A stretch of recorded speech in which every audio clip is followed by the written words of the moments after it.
2025 চনৰ এটা জনপ্ৰিয় গীত হৈছে ৰৈ ৰৈ বিনালে। সেই গীতটিৰ আৰৰ কাহিনী জানো আহক। আপুনি জানেনে 2025ৰ জনপ্ৰিয় গীত ৰৈ ৰৈ বিনালে গীতটি কিমান চনত আৰু কেতিয়া ৰিলিজ কৰা হৈছিল?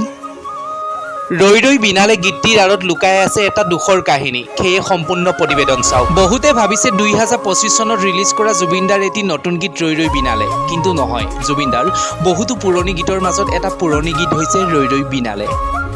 1988 চনৰ কথা, যিটো সময়ত সকলোৰে ঘৰে ঘৰে এখন এখন ৰেডিঅ' আছিল আৰু সেই ৰেডিঅ'ত বাজি উঠিছিল এটা সুন্দৰ গীত, যি গীতটিৰ আছিল জুবিনদাৰ। মা দেউতা ককা আইতা সকলোবোৰ বাহিৰত একেলগেই বহিছিল আৰু সেইটো সময়ত ৰেডিঅ'ত বাজি উঠিছিল জুবিনদাৰ গীত ৰৈ ৰৈ বিনালে। সঁচা ভালপোৱা কি সেয়া জুবিনদাই আমাক শিকাই থৈ গ'ল, সঁচা ভালপোৱা কি সেয়া জুবিনদাই আমাক বুজাই থৈ গ'ল। সেইটো সময়ত জুবিনদাৰ বয়স আছিল 26 বছৰ, যিটো সময়ত জুবিনদা আৰু গৰিমাৰ মাজত ভালপোৱা আৰম্ভ হৈছিল।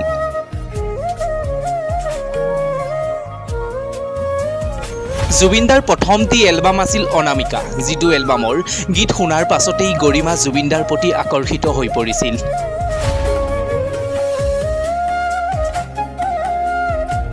সেইটো সময়ত জুবিনদাই গৰিমাক বৰ ভাল পাইছিল, কিন্তু মনৰ কথাবোৰ জুবিনদাই গৰিমাক কম বুলি ভাবিও ক'ব পৰা নাছিল। জুবিনদাই মনৰ ভিতৰতেই ভাবিছিল গৰিমাই সকলোবোৰ কথা নকলেও বুজি পাব। হয়, গৰিমাই সকলোবোৰ কথা বুজিও পাইছিল।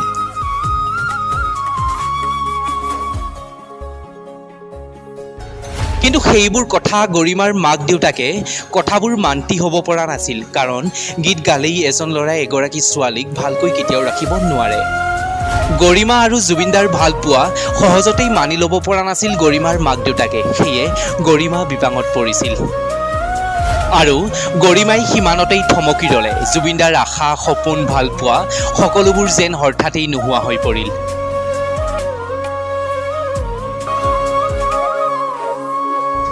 গৰিমাই জুবিনদাক সহজতেই কৈ পেলালে যে আমাৰ ভালপোৱা বন্ধুত্ব ইমানতেই সামৰণি মাৰিছোঁ, তুমি মোক বেয়া নেপাবা। কিন্তু জুবিনদাই কথাবোৰ সহজতেই মানি ল'ব পৰা নাছিল, কাৰণ গৰিমাক লৈ জুবিনদাই বহুত সপোন দেখিছিল।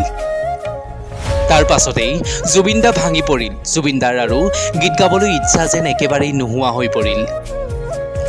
জুবিনদাই ভবাই নাছিল গৰিমাই এনেকৈ সহজতেই যে ভালপোৱাবোৰ শেষ কৰি পেলাব। গৰিমায়ো জুবিনদাক বৰ ভাল পাইছিল, কিন্তু মাক দেউতাকৰ কথা নুশুনাকৈ গৰিমাই থাকিব নোৱাৰিছিল। জুবিনদাৰ জীৱনত এটা কালধুমুহা আহিল। জুবিনদাৰ ৰাতি টোপনি কাহিনীলে গৰিমাই।